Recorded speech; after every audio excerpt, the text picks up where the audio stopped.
सामाजिक समरसता मात्र 5 साल में आ सकती है, लेकिन इसके लिए सामाजिक समरसता क्यों टूटी हुई है, उन कारणों को समझना होगा और उनका अस्थायी समाधान करना होगा। आज की डेट में जो सामाजिक समरसता टूटी हुई है वो जातिवाद के कारण। और ये जातिवाद कौन फैलाता है? जिसको पार्षद बनना है, प्रधान बनना है, विधायक बनना है, सांसद बनना है, सत्ता प्राप्त करना है। सत्ता क्यों प्राप्त करना है? क्योंकि राजनीति बहुत फायदेमंद धंधा है। 5 करोड़ लगाओ, 50 करोड़ कमाओ। तो जब तक भ्रष्टाचार खत्म नहीं होगा, जड़ से खत्म नहीं होगा, तब तक जाति का जहर घोला जाएगा, तब तक सामाजिक समरसता ठीक नहीं हो सकती। और वैसे भी ये जो जाति व्यवस्था चल रही है मात्र 1500 साल पुरानी है। हमारी मूल व्यवस्था क्या है? वर्ण व्यवस्था। 4 वर्ण हुआ करते थे, वो भी फ्लेक्सिबल हुआ करते थे, कर्म के आधार पे होता था। ब्राह्मण का लड़का बाद में कर्म के आधार पे क्षत्रिय कहलाता था, क्षत्रिय का लड़का कर्म के आधार पे वैश्य कहलाता था, वैश्य का लड़का कर्म के आधार पे शूद्र कहलाता था, शूद्र का लड़का कर्म के आधार पे ब्राह्मण कहलाता था। ऐसे अनेकों एग्जाम्पल है। तो हमारी जो वर्ण व्यवस्था थी, जो 4 वर्ण व्यवस्था थी, ब्राह्मण, क्षत्रिय, वैश्य, दलित वाली, वो फ्लेक्सिबल थी। आज की जो जातिगत व्यवस्था है वो फिक्स हो चुकी है कि ब्राह्मण का लड़का ब्राह्मण, क्षत्रिय का लड़का क्षत्रिय। तो सबसे पहले तो अगर वास्तव में हमें जातिवाद खत्म करना है तो भ्रष्टाचार के खिलाफ कठोर कानून बनाना पड़ेगा। दूसरा, हमें अपनी मूल व्यवस्था पे जाना पड़ेगा। जाति व्यवस्था से पुरानी है गोत्र व्यवस्था, गोत्र व्यवस्था से पुरानी है वर्ण व्यवस्था। गोत्र व्यवस्था का फायदा यह है कि जो गोत्र ब्राह्मण का होता है वही क्षत्रिय का होता है, वही वैश्य का होता है, वही दलित का होता है। जो गोत्र केरल के लोगों का होता है वही बंगाल के लोगों का होता है, गुजरात के लोगों का होता है, वही महाराष्ट्र के लोगों का होता है। जो गोत्र अगड़ों का वही गोत्र पिछड़ों का।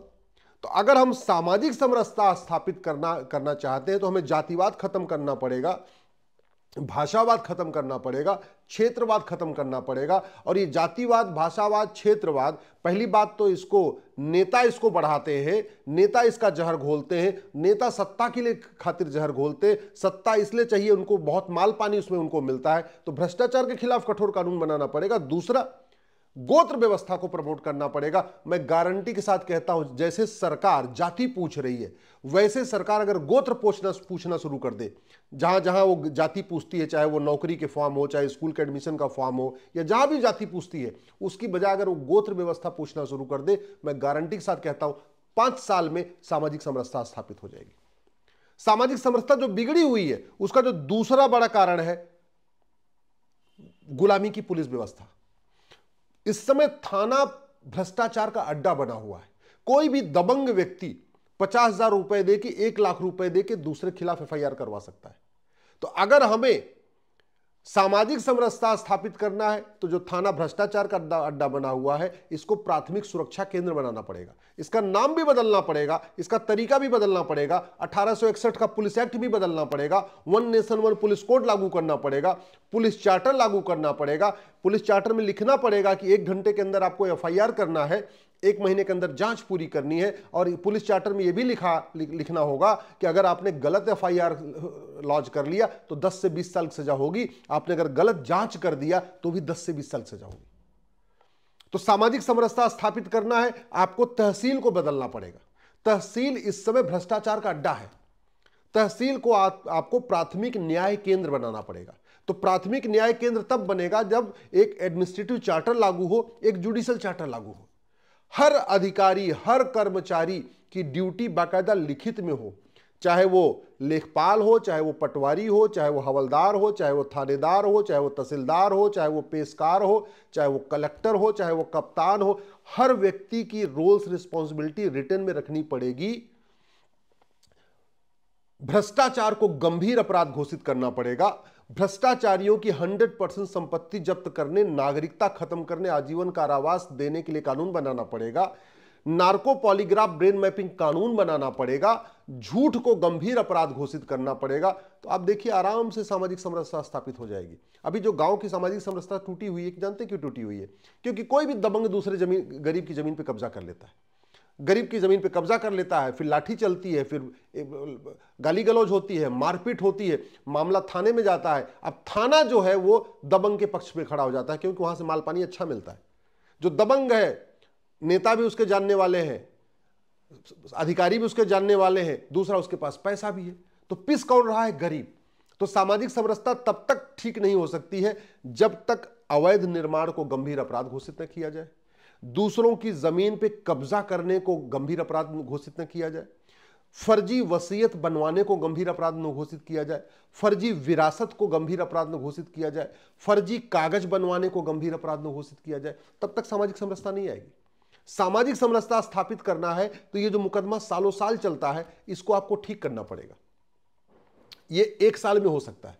मैं गारंटी के साथ कहता हूं, कोई भी मुकदमा, चाहे वो जमीन का मुकदमा हो, चाहे कॉन्ट्रैक्ट का मुकदमा हो, चाहे लेन देन का मुकदमा हो, चाहे सर्विस का मुकदमा हो, चाहे वो सिविल मुकदमा हो, चाहे क्रिमिनल मुकदमा, कोई भी मुकदमा 1 साल से ज्यादा चलेगा ही नहीं।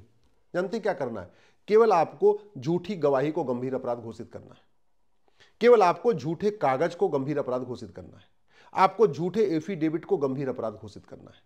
आपको ये लोग जो फर्जी आधार बनवा लेते हैं, फर्जी राशन कार्ड बनवा लेते हैं, फर्जी बर्थ सर्टिफिकेट बनवा लेते हैं, फर्जी वोटर आईडी बनवा लेते हैं, फर्जी और भी एज सर्टिफिकेट बनवा लेते हैं, फर्जी इनकम सर्टिफिकेट बनवा लेते हैं, ये जो फर्जी डॉक्यूमेंट बनता है, इस फर्जी डॉक्यूमेंट बनाने और फर्जी डॉक्यूमेंट बनवाने दोनों को गंभीर अपराध घोषित कर दीजिए। मैं गारंटी के साथ कहता हूं, आपका मुकदमा फट से डाउन आ जाएगा। आप झूठी गवाही देने, झूठी शिकायत करने, झूठी जांच करने, झूठा फैसला देने को गंभीर अपराध घोषित कर दीजिए।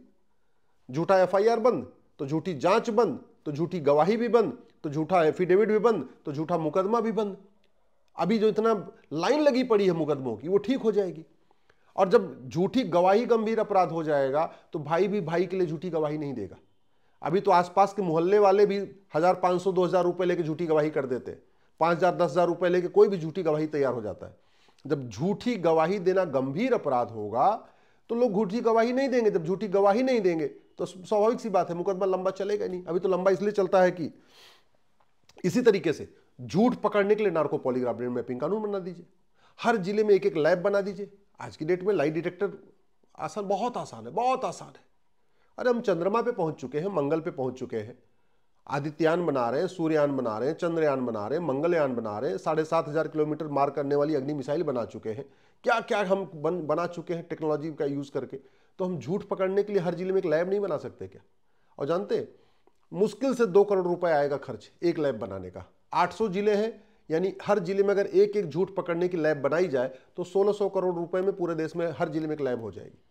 और 1600 में अगर लैब हो गई और जब लोगों के ऊपर खौफ पैदा हो गया कि मैं अगर झूठी एफआईआर करूंगा तो भी पकड़ा जाऊंगा, झूठी जांच करूंगा तो भी पकड़ा जाऊंगा, झूठा एफिडेविट फाइल करूंगा तो भी पकड़ा जाऊंगा, झूठी गवाही करूंगा तो भी पकड़ा जाऊंगा, मैं गारंटी के साथ कहता हूं मुकदमे एकदम जीरो हो जाएंगे, एकदम डाउन आ जाएंगे। और जब डाउन आ जाएंगे तब उससे सामाजिक समरसता बढ़ेगी। तो सामाजिक समरसता को अगर मजबूत करना है तो सबसे पहले आपको गोत्र व्यवस्था लागू करना पड़ेगा। गोत्र व्यवस्था से जातिवाद भी कम होगा, भाषावाद भी कम होगा, क्षेत्रवाद भी कम होगा, पंथवाद भी कम होगा। दूसरा, भ्रष्टाचार के खिलाफ कठोर कानून बनाना पड़ेगा, संपत्ति को आधार से लिंक करना पड़ेगा। तीसरा, अगर सामाजिक समरसता स्थापित करनी है तो आपको यूनिफॉर्म एजुकेशन सिस्टम लागू करना पड़ेगा। ऐसे नहीं हो सकता कि गांव का एक बहुत टैलेंटेड लड़का, वो तो बेचारा सिपाही बने, और उससे एक कोई अमीर लड़का जिसके पास कोचिंग का करने का पैसा है और वो कोचिंग करके बाद में वो कलेक्टर बन जाए, तो सामाजिक समरसता नहीं आएगी। सामाजिक समरसता तब आएगी जब 1 नेशन 1 एजुकेशन बोर्ड होगा, 1 नेशन 1 सिलेबस होगा, 1 नेशन 1 करिकुलम होगा। सामाजिक समरसता तब आएगी जब कांस्टेबल का लड़का और कप्तान का लड़का एक साथ एक ही स्कूल में एक ही किताब पढ़ेगा। सामाजिक समरसता तब आएगी जब मजदूर का लड़का और मालिक का लड़का एक साथ एक स्कूल में बैठ के एक ही किताब पढ़ेगा। सामाजिक समरसता तब आएगी जब यूनिफॉर्म सिलेबस होगा, यूनिफॉर्म करिकुलम होगा, यूनिफॉर्म एजुकेशन सिस्टम होगा, 1 नेशन 1 एजुकेशन बोर्ड होगा। और भारत में बहुत पहले हो चुका है। कृष्ण और सुदामा एक ही साथ पढ़ते थे, एक ही स्कूल में पढ़ते थे। भगवान श्री राम निषाद राज एक ही साथ पढ़ते थे, एक ही स्कूल में पढ़ते थे। राजा दशरथ और सुमंत एक साथ पढ़ते थे, एक ही स्कूल में पढ़ते थे। ये हमारे यहाँ व्यवस्था रह चुकी है। सामाजिक समरसता स्थापित करनी है तो आपको प्रॉपर्टी को आधार से लिंक करना पड़ेगा और काला धन, बेनामी संपत्ति, आय से अधिक संपत्ति 100% जब्त करने और आजीवन कारावास देने के लिए कानून बनाना पड़ेगा। सामाजिक समरसता स्थापित करना है तो हमें कम्युनिटी किचन सेंटर बनाना पड़ेगा। मध्य प्रदेश में एक वोहरा कम्युनिटी है, उनके यहाँ कम्युनिटी किचन है, 3-4 हज़ार लोग हैं, एक किचन है, सब लोग ही आते हैं, खाते हैं। बड़ा उसका फायदा भी है, एक साथ इसी बहाने सब लोग मिलते जुलते भी हैं, एक साथ भोजन बैठ के करते हैं, एक रसोई में करते हैं, और क्वालिटी भी सबकी एक जैसी है। तो ये भी हम भी कर सकते हैं। एक गांव में एक कम्युनिटी किचन शुरू करें, गांव के लोग आएंगे। अच्छा फायदा ये होगा कि उससे ईंधन की भी बचत होगी, सबको एक जैसा स्वादिष्ट खाना मिलेगा, सब एक जैसा साथ में बैठेंगे, और सबसे बड़ी बात है महिलाओं को थोड़ा आराम मिलेगा, खाना बना बनाए मिलेगा। और कम्युनिटी किचन शुरू करना कोई बहुत टिपिकल काम नहीं है, हम इस पर सोच नहीं रहे। तो कम्युनिटी किचन अगर हम शुरू करें तो भी उससे फायदा होगा। लेकिन जब तक हम पुलिस रिफॉर्म नहीं करेंगे, जुडिशियल रिफॉर्म नहीं करेंगे, एडमिनिस्ट्रेटिव रिफॉर्म नहीं करेंगे, टैक्स रिफॉर्म नहीं करेंगे, इलेक्शन रिफॉर्म नहीं करेंगे और विदेशी चंदे पे रोक नहीं लगाएंगे, भारत में जाति का जहर घोलने, भाषा का जहर घोलने, क्षेत्र का जहर घोलने के लिए बाहर से बहुत बड़ी फंडिंग आ रही है। और वो फंडिंग कराने के लिए ही कांग्रेस ने एफसीआरए बनाया था 2010 में। जब तक एफसीआरए नहीं खत्म करेंगे, एक विदेशी चंदा नियंत्रण कानून नहीं बनाएंगे, तब तक विदेशी फंडिंग नहीं रुकेगी। फंडिंग नहीं रुकेगी तो जाति भाषा क्षेत्र का जहर घोलने के लिए लोगों को पैसा मिलता रहेगा और वो आग लगाते रहेंगे। सामाजिक समरसता संभव है, मात्र 5 साल में आ सकती है सामाजिक समरसता। लेकिन समान शिक्षा लागू करना पड़ेगा, समान नागरिक संहिता लागू करना पड़ेगा, आपको यूनिफॉर्म पुलिस सिस्टम लागू करना पड़ेगा, और सबसे important justice with in year लागू करने पड़ेगा। 1 साल के अंदर मुकदमों का फैसला। भगवान श्री राम ने कहा था, भय बिन होए न प्रीत। आपस में समरसता तब आएगी जब भय इस बात का होगा कि अगर हम दूसरे के साथ कुछ गलत करेंगे हमको कठोर दंड मिलेगा। शिक्षा में संस्कार हो और कानून का खौफ हो, सामाजिक समरसता आ जाएगी। ये करना पड़ेगा, नहीं तो बातें करते रहेंगे। पिछले 75 साल से नेता, अभिनेता, लेखक, बुद्धिजीवी, पत्रकार, कलमकार बातें कर रहे हैं, लेख लिख रहे हैं, लेकिन सामाजिक समरसता आई नहीं है। आने का तरीका है नियम कानून बदलना पड़ेगा।